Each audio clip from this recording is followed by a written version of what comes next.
നമസ്കാരം. മലയാളി വാർത്ത ഇൻസൈഡിലേക്ക് സ്വാഗതം. ശരീരത്തിലേക്ക് വന്നു വീഴുന്നത് കറുത്ത വെള്ളത്തുള്ളികൾ. ഭയന്ന് വിറച്ച് ജനം ചിതറിയോടി. എന്താണ് സംഭവിക്കുന്നത്? ടെഹ്റാൻ ഭരണകൂടം തലയിൽ കൈവച്ച് നിൽക്കുന്നു. ഇറാന്റെ ആകാശത്ത് കറുത്ത പുകയും പിന്നാലെ പെയ്തിറങ്ങുന്നത് കറുത്ത മഴയും. ഇസ്രയേൽ എന്തെങ്കിലും മാരകായുധം പ്രയോഗിച്ചോ എന്ന ഭയമായിരുന്നു ഇറാന്. ടെഹ്റാന്റെ ആകാശം കയ്യേറി ജൂതപ്പടയുടെ മിസൈലുകൾ തീതുപ്പുകയാണ്. യുദ്ധത്തിൽ പ്രയോഗിക്കാൻ പാടില്ലാത്ത വൈറ്റ് ഫോസ്ഫറസും ക്ലസ്റ്റർ ബോംബുകളും ഇസ്രയേൽ പ്രയോഗിച്ചുവെന്ന ആരോപണം ഉയർന്നിരിക്കുന്നു. അതിമാരകായുധങ്ങൾ പ്രയോഗിക്കുന്നത് പ്രകൃതിക്കും താങ്ങാനാകുന്നില്ല.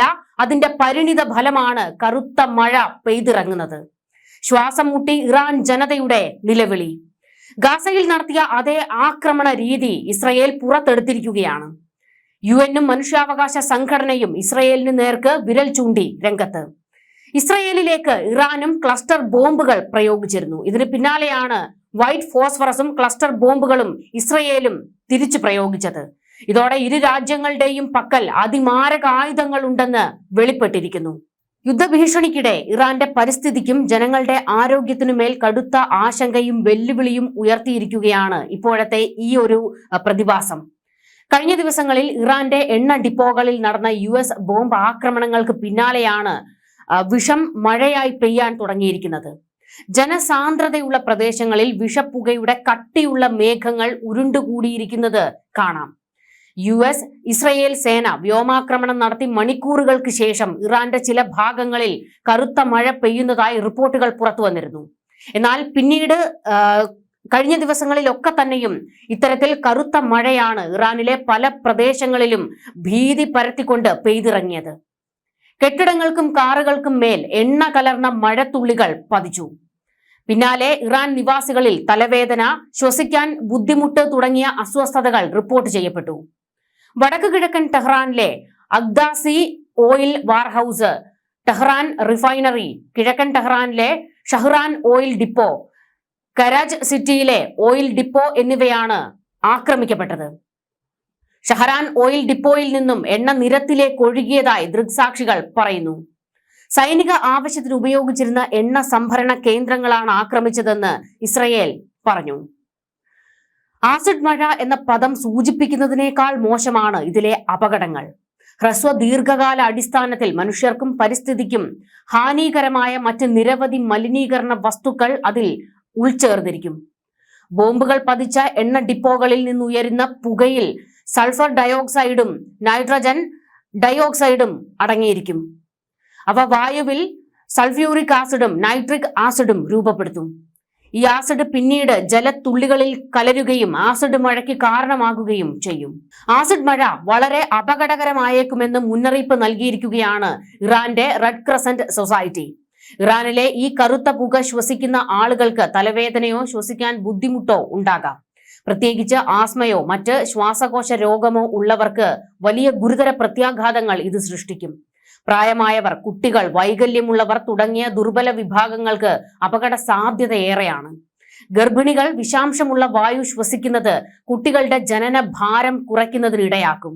ദീർഘകാല അടിസ്ഥാനത്തിൽ വായുവിലും കറുത്ത മഴയിലുമുള്ള സംയുക്തങ്ങളുമായി സമ്പർക്കം പുലർത്തുന്നത് ആളുകളിൽ ക്യാൻസർ സാധ്യതയും വർദ്ധിപ്പിക്കും. അൾട്രാഫൈൻ കണികകൾ ശ്വസിക്കുമ്പോൾ അവ രക്തചംക്രമണത്തിലേക്കും പ്രവേശിക്കും. ഇറാനിലെ കരിമഴ സൂചിപ്പിക്കുന്നത് ഹൈഡ്രോ കാർബണുകൾ, PM2.5 എന്നറിയപ്പെടുന്ന അൾട്രാഫൈൻ കണികകൾ, പോളിസൈക്ലിക് ആരോമാറ്റിക് ഹൈഡ്രോ കാർബണുകൾ എന്നറിയപ്പെടുന്ന കാർസിനോജനിക് സംയുക്തങ്ങൾ തുടങ്ങിയ വിഷവസ്തുക്കൾ മഴയിലേക്ക് കടന്നു വന്നിട്ടുണ്ട് എന്നാണ്. ഇതിനു പുറമെ നിർമ്മാണ വസ്തുക്കളിൽ നിന്നുള്ള ഘനലോഹങ്ങളും അജൈവ സംയുക്തങ്ങളും സ്ഫോടനങ്ങളിലും തുടർന്നുള്ള തീപിടുത്തങ്ങളിലും ഉൾപ്പെട്ട വസ്തുക്കളും അടക്കം ഇതര അജ്ഞാത രാസവസ്തുക്കളുടെ മിശ്രിതവും അതിലുണ്ടാകും. ഇറാനിൽ ഈ പുകയും കറുത്ത മഴയും അനുഭവിക്കുന്ന ആളുകൾ മാസ്കുകളോ മുഖംമൂടികളോ ധരിക്കാൻ ശ്രമിക്കണമെന്നാണ് ഇപ്പോൾ മുന്നറിയിപ്പ് കൊടുത്തിരിക്കുന്നത്. വീടിനുള്ളിൽ തന്നെ കഴിയുക, വാതിലുകളും ജനലുകളും അടച്ചിടുക, വായു പുറത്ത് വിടാതിരിക്കാൻ ശ്രദ്ധിക്കൂ തുടങ്ങിയ നിർദ്ദേശങ്ങൾ ഇപ്പോൾ പുറപ്പെടുവിച്ചിട്ടുണ്ട്. അതേസമയം ആക്രമണത്തിന് പിന്നാലെ ഇറാനിൽ വ്യക്തിഗത കാർഡ് ഉപയോഗിച്ച് വാങ്ങാവുന്ന എണ്ണ ക്വാട്ട കുറച്ചിരിക്കുകയാണ്. നേരത്തെ പ്രതിദിനം 30 ലിറ്റർ എണ്ണ വാങ്ങിയിരുന്നവർക്ക് ഇനി മുതൽ 20 ലിറ്റർ മാത്രമേ ലഭിക്കുകയുള്ളൂ. 23 ദിവസത്തിനുള്ളിൽ വിതരണം സാധാരണ രീതിയിലാകുമെന്ന് ഫാർസ് ന്യൂസ് ഏജൻസി റിപ്പോർട്ട് ചെയ്തിട്ടുണ്ട്. അതായത് ഇറാനിലെ എണ്ണ കേന്ദ്രങ്ങളെല്ലാം വ്യാപകമായി ആക്രമിക്കപ്പെട്ടിരിക്കുകയാണ്. ഇത് വലിയ തോതിലാണ് ഇറാന്റെ സാമ്പത്തിക നട്ടെല്ല് ഒടിച്ചിട്ടിരിക്കുന്നത്. യുഎസും ഇസ്രയേലും ആക്രമണവുമായി മുന്നോട്ട് പോയാൽ പശ്ചിമേഷ്യയിൽ നിന്ന് എണ്ണ വിതരണം അനുവദിക്കില്ലെന്ന് ഇറാന്റെ വെല്ലുവിളി. എന്നാൽ എണ്ണ വിതരണത്തിൽ തടസ്സം നേരിട്ടാൽ ഇറാനെ ഇനിയും അതിശക്തമായി ആക്രമിക്കുമെന്ന് US പ്രസിഡന്റ് ഡൊണാൾഡ് ട്രംപും മറുപടി കൊടുത്തു. വടക്കൻ ഇറാഖിൽ ഇറാൻ നടത്തിയ ആക്രമണത്തിൽ 5 പേർ കൊല്ലപ്പെട്ടു എന്നുള്ള വിവരങ്ങൾ പുറത്തേക്ക് വന്നിട്ടുണ്ട്. ഇറാന്റെ സൈന്യത്തിനുമേൽ ശക്തമായ നാശനഷ്ടം ഉണ്ടാക്കിയിട്ടുണ്ടെന്ന് ട്രംപ് തിങ്കളാഴ്ച വ്യക്തമാക്കിയിരുന്നു. സംഘർഷം അധികം വൈകാതെ അവസാനിക്കുമെന്നും ട്രംപ് പറയുന്നു. എന്നാൽ യുദ്ധം എപ്പോൾ അവസാനിക്കുമെന്ന് തീരുമാനിക്കുന്നത് തങ്ങളായിരിക്കുമെന്നാണ് ഇറാന്റെ മറുപടി. യുദ്ധം തുടങ്ങിയത് നിങ്ങളായിരിക്കാം, പക്ഷേ ഇതെപ്പോൾ അവസാനിപ്പിക്കണമെന്ന് തീരുമാനിക്കുന്നത് ഞങ്ങളായിരിക്കും എന്നാണ് ഇസ്രയേലിനും അമേരിക്കയ്ക്കും ഇറാൻ ഭരണകൂടത്തിൽ നിന്നുള്ള വെല്ലുവിളി. മര്യാദകളുടെ സകല സീമകളും ലംഘിച്ചാണ് ഇസ്രയേൽ ഇറാൻ യുദ്ധം മുറുകുന്നത്. ഒരു യുദ്ധത്തിൽ ഉപയോഗിക്കാൻ പാടില്ലാത്ത അതിമാരക ആയുധങ്ങൾ ഇരു കൂട്ടരും പരസ്പരം പ്രയോഗിക്കുന്നു. ടെല്ലവീവിലേക്ക് ഇറാൻ ക്ലസ്റ്റർ ബോംബുകൾ പ്രയോഗിച്ചത് ലോകരാജ്യങ്ങളെ തന്നെ ഞെട്ടിച്ചിരിക്കുകയാണ്. കിലോമീറ്ററുകൾ വ്യാപിച്ച് കനത്ത നാശനഷ്ടം ഉണ്ടാക്കാൻ സാധിക്കുന്നവയാണ് ക്ലസ്റ്റർ ബോംബുകൾ. അത്തരം മിസൈലുകളുടെ വാർഹെഡ് താഴേക്കിറക്കുമ്പോൾ തുറക്കുകയും ഏകദേശം 2.5 കിലോഗ്രാം സ്ഫോടക വസ്തുക്കളുള്ള 20 ചെറിയ ബോംബുകളായി മാറി ഏകദേശം 8 കിലോമീറ്റർ ചുറ്റളവിൽ ചിതറുകയും ചെയ്യുന്നുവെന്നാണ് IDF വ്യക്തമാക്കിയിരിക്കുന്നത്.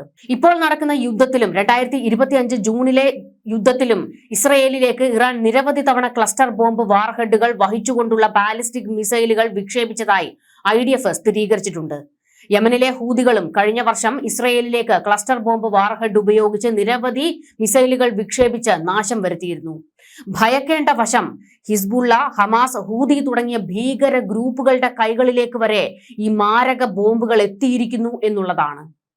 ഒരു പ്രത്യേക സ്ഥലത്ത് ഒറ്റ സ്ഫോടനം നടക്കുന്നതിന് പകരം ക്ലസ്റ്റർ വാർഹെഡുകൾക്ക് വിശാലമായ മേഖലയിൽ ഉടനീളം നിരവധി ചെറിയ സ്ഫോടനങ്ങൾ നടത്തുമ്പോൾ സാധാരണക്കാർക്കുള്ള അപകട സാധ്യത വർദ്ധിപ്പിക്കുമെന്നാണ് ചൂണ്ടിക്കാണിക്കപ്പെടുന്നത്. ഇറാൻ ഈ കഴിവ് എങ്ങനെ വികസിപ്പിച്ചെടുത്തു എന്ന ചോദ്യം ഇസ്രയേലിനും US-നും മുന്നിൽ ഇപ്പോൾ ഉയർന്നിരിക്കുകയാണ്. ഇറാനിലെ ആയുധ പരിപാടികളുമായി ബന്ധപ്പെട്ട പ്രമുഖ ശാസ്ത്രജ്ഞർ പലപ്പോഴായി വധിക്കപ്പെട്ടിട്ടും ഇറാൻ എങ്ങനെ ഇത്രയും വികസിത സാങ്കേതിക വിദ്യ കൈവരിച്ചു എന്നത് വലിയൊരു ചർച്ചയ്ക്ക് തന്നെ വഴിവെച്ചിരിക്കുകയാണ്. ഇതിന് പിന്നിൽ വിദേശ രാജ്യങ്ങളുടെ സഹായം ഉണ്ടാകാം എന്നാണ് ഇസ്രയേൽ വിദഗ്ധർ സംശയിക്കുന്നത്. അതായത് റഷ്യയിൽ നിന്നോ ചൈനയിൽ നിന്നോ സൈനിക സാങ്കേതിക കൈമാറ്റം നടന്നിരിക്കാം. ഫെബ്രുവരി 28 മുതൽ ഇറാനിയൻ ബാലിസ്റ്റിക് മിസൈൽ ആക്രമണങ്ങളിൽ ഇസ്രയേലിൽ കുറഞ്ഞത് 11 പേർ കൊല്ലപ്പെടുകയും 1000-ലധികം പേർക്ക് വ്യത്യസ്ത അളവിൽ പരിക്കേൽക്കുകയും ചെയ്തിട്ടുണ്ട് എന്നായിരുന്നു റിപ്പോർട്ടുകൾ. ക്ലസ്റ്റർ ബോംബ് ആക്രമണങ്ങളുടെ പശ്ചാത്തലത്തിൽ പൊട്ടാത്ത യുദ്ധോപകരണങ്ങൾ ഉയർത്തുന്ന അപകടങ്ങളെക്കുറിച്ച് പൊതുജനങ്ങൾക്ക് മുന്നറിയിപ്പ് നൽകുന്ന ഒരു ഗ്രാഫിക് മുന്നറിയിപ്പ് ഇസ്രയേൽ സൈന്യം പുറത്തിറക്കിയിട്ടുണ്ട്. ഇറാനിലേക്ക് ആക്രമണം നടത്തുന്നതിനൊപ്പം ലെബനനിലേക്കും ഇസ്രയേൽ ആക്രമണം നടത്തുന്നുണ്ട്. ലെബനനിൽ ആദ്യം വൈറ്റ് ഫോസ്ഫറസ് പ്രയോഗിച്ച് ഇസ്രയേൽ ആക്രമണം നടത്തി. പിന്നാലെ ഇറാനിലേക്കും ഇതേ മാതൃകയിലുള്ള ആക്രമണം നടത്തിയിരുന്നു. ഇസ്രയേൽ വൈറ്റ് ഫോസ്ഫറസ് ഉപയോഗിച്ചതിന് തെളിവുകൾ ഉണ്ടെന്ന് ഹ്യൂമൻ റൈറ്റ്സ് വാച്ച് വ്യക്തമാക്കിയിട്ടുണ്ട്. അന്താരാഷ്ട്ര മാനുഷിക നിയമം ലംഘിച്ചാണ് ഇസ്രയേൽ വൈറ്റ് ഫോസ്ഫറസ് പ്രയോഗിച്ചതെന്ന് ഹ്യൂമൻ റൈറ്റ്സ് വാച്ച് പുറത്തിറക്കിയ പുതിയ റിപ്പോർട്ടിൽ പറയുന്നു. വെളുത്ത ഫോസ്ഫറസ് ഉപയോഗിക്കുന്നത് അങ്ങേയറ്റം ആശങ്കാജനകമാണെന്നും സാധാരണക്കാർക്ക് ഗുരുതരമായ പ്രത്യാഘാതങ്ങൾ ഉണ്ടാകുമെന്നും HRW-ലെ ഗവേഷകനായ റാംസി കൈസ് പറഞ്ഞു. ഓക്സിജനുമായി സമ്പർക്കം പുലർത്തുമ്പോൾ വെളുത്ത ഫോസ്ഫറസ് വേഗത്തിൽ തീപിടിക്കും. വീടുകൾക്കും കൃഷിയിടങ്ങൾക്കും അതിവേഗം തീപിടിക്കാൻ ഇത് കാരണമാകും. മനുഷ്യ ശരീരത്തിൽ മാരകമായി പൊള്ളലേൽപ്പിക്കാനും ഇവയ്ക്ക് കഴിയും. ജനസാന്ദ്രതയുള്ള പ്രദേശങ്ങളിൽ വൈറ്റ് ഫോസ്ഫറസിന്റെ ഉപയോഗം നിയമവിരുദ്ധമാണ്. ഇസ്രയേൽ ഈ രീതി ഉടനടി നിർത്തണമെന്ന് സംഘടന ആവശ്യപ്പെട്ടിരിക്കുകയാണ്. ഇസ്രയേലിന് വെളുത്ത ഫോസ്ഫറസ് യുദ്ധോപകരണങ്ങൾ ഉൾപ്പെടെയുള്ള ആയുധങ്ങൾ നൽകുന്ന രാജ്യങ്ങൾ സൈനിക സഹായവും ആയുധ വിൽപ്പനയും ഉടൻ നിർത്തിവെക്കുകയും ജനവാസ മേഖലകളിൽ അത്തരം യുദ്ധോപകരണങ്ങൾ പ്രയോഗിക്കുന്നത് നിർത്താൻ ഇസ്രയേലിനെ പ്രേരിപ്പിക്കുകയും ചെയ്യണമെന്ന് HRW ആവശ്യപ്പെട്ടു. അമേരിക്ക, UK, ജർമ്മനി എന്നിവ ഉൾപ്പെടെ ഇസ്രയേലിന്റെ പ്രധാന സഖ്യകക്ഷികളോടാണ് ഹ്യൂമൻ റൈറ്റ്സ് വാച്ച് ഈ ആവശ്യം ഉന്നയിച്ചത്. UN ഇപ്പോൾ ആശങ്ക അറിയിച്ച് രംഗത്തേക്ക് വന്നിരിക്കുകയാണ്.